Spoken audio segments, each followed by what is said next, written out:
this is the first camp I can, like, you know, enjoy myself and be back. My headspace that I'm in now is way better than what I was before, and that's the only thing that matters to me. A lot of things out there about the size and all of this stuff, but people forget that Tank's a top 10 pound for pound fighter, and he's got power in both hands. And skill-wise and technique-wise, he's been doing this for so long. In this fight, I feel like Tank has the edge for sure. You know, he's a real fighter, you know, and got skills, high IQ fighter. Regardless of the weight, you know, I've personally seen Tank, you know, spar heavyweight. Jake Paul versus Gervonta Davis is the clash no one saw coming. Two stars from completely different worlds sharing one ring. Both fighters are driven by pride and legacy, determined to prove they're the best. The anticipation and hype surrounding this showdown couldn't be higher. It's night and day, right? You have to understand, I went from doing YouTube and Disney Channel to 5 years, you know, once to twice a day, 6 to 7 days a week, training, recovery, taking it more serious than ever. I'm just a different specimen. My body is filled out. I'm going into my athletic prime and going into that and my body filling out, I just feel amazing. It feels super strong. Jake Paul has been vocal about his intense preparation for the upcoming fight against Gervonta Davis, claiming he's brought serious talent into his training camp. He boasts about dropping sparring partners and even reveals that Shakur Stevenson is joining him this week to help him get ready for the showdown. But in a rare moment of honesty, Jake admits what few expected: he knows Tank is dangerous. Despite critics calling Davis too small, Jake acknowledges that Tank's power in both hands is undeniably real. Going into a fight that I've actually ever been, because I know how good these people are that I'm sparring, and being able to see how good they are and knowing how good Tank is, it's actually going to be my toughest test to date. Yeah, I think, Jake, you could make the argument, right? Pound for pound wise, this guy's the most ferocious dude in the whole sport, couldn't you? For sure, for sure. I think he has probably one of the highest knockout percentages. Yeah, 90-something%, right? Exactly. And just his speed, his elusiveness, his ring IQ, his conditioning. You know, he's gone 12 rounds so many different times, something that I've never even done. So he's going to be sharp all the way through. I mean, the list goes on. And so just actually being vulnerable for a second, it's like, this is crazy. This is scary. It's kind of keeping me up at night. Jake, how do you prepare for, like you said, a guy who is shorter than you? How do you find a sparring opponent to replicate something that obviously, you know, there's nobody else out there that's Tank Davis? How do you prepare for a guy that's different stature-wise? Yeah, no, we have world champions. Raymond Ford in the 130-pound weight class. We got Montana Lovin. Shakur Stevenson is coming in this week. So just sparring against guys on their level and people who have, you know, been doing this their whole entire lives. But we're really focusing on speed and not as much on power. I'm not doing as much like weightlifting and all of that stuff. I'm actually trying to like lose some muscle so that I have less weight and so that my punches are coming off fast. Many fans don't realize the truth behind Tank Davis's journey. From early in his career, he sparred with skilled heavyweights and not only held his own, but dominated them. According to Showbiz the Adult, those sessions proved that Tank can handle size and power far beyond what Jake Paul brings. Jake may be bigger, but Tank's already faced tougher, more technical opponents. While Jake continues to develop as a boxer, Tank has been battling elite fighters since his teens. Showbiz made it clear this fight isn't a mismatch for Tank. It's just another challenge he's built for. For bigger people, like from middleweight to heavyweight. And the thing is, don't be surprised, okay? This is a photo. This is a photo of one of the bigger guys that he was sparring. But in the past, you know, like maybe a few years ago, he was fighting a guy in Mayweather's camp. He was a bigger guy. I think he was like a middleweight or something like that. He was whooping his ass. One time he was like on live whooping a bigger guy's ass. I mean, he's just beating bigger guys like middleweights and stuff. He's done that in sparring forever. Remember this story? I've brought it up a million times and I've showed this clip a million times, but on Ellie set back. This story of this guy saying how Gervonta Tank Davis knocked out this heavyweight. Tell me the story. What happened? Tank, what's the one boy name? No, don't say a name. I don't want to embarrass anyone. Oh, no, you're right. But tell people what happened. Man, I was about to spar. Before I was about to spar Tank, he was sparring this big boy. A heavyweight. Heavyweight boy. And Tank hit that nigga. He hit him so hard that he was on the top of the rope just like this. I'm like, I thought he died. Like, I ain't gonna lie to you. I thought he really I thought he died. Hey, I've seen him knock out some heavyweights. He might knock all the ass out now. You knocked out a heavyweight? Yeah. How was that? Because I hit harder than Wilder. Now, granted, the heavyweights that Gervonta Tank Davis is whooping and sparring is not like, you know, all-time great heavyweights, all right? And it shouldn't be. But he's sparring the heavyweight, the level of heavyweight that, you know, more experienced than Jake Paul, right? But Jake Paul has beaten those heavyweights himself, all right?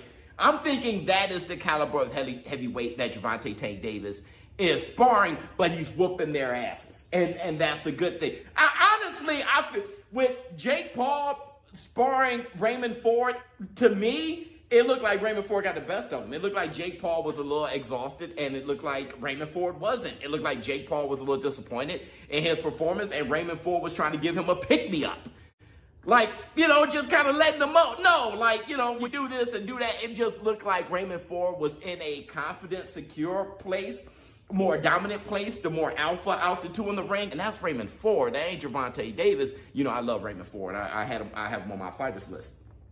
But still, I don't think anyone thinks he's as skillful or as powerful as Gervonta Tank Davis. Tank Davis has made his decision. He's done with 135 pounds. The weight cuts were draining, and he wants to fight where his body feels strongest.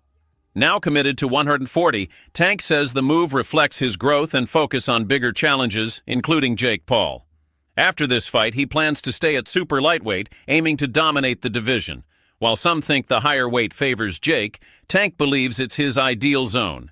Better stamina, sharper power, and even more explosive knockouts. Jake Paul might be the first to feel this new, stronger version of Tank Davis. Had been throwing fits a few weeks ago when Gervonta had announced that he would be fighting Jake Paul in, I believe it's coming up in just about a month, or a little bit less than a month, and that he would not be, at least immediately, he would not be rematching Lamont Roach. So people went all up in arms. Shout out to my guy, Big Dog Willie, who even right now is claiming that Gervonta Davis is going to go try to fight in WWE or something like that when he gets done with Jake Paul. But the truth of the matter is that Gervonta Davis is coming back to boxing. He's always said that he's coming back to boxing. He said he's going to run off, get this bag real quick, and he'll be right back.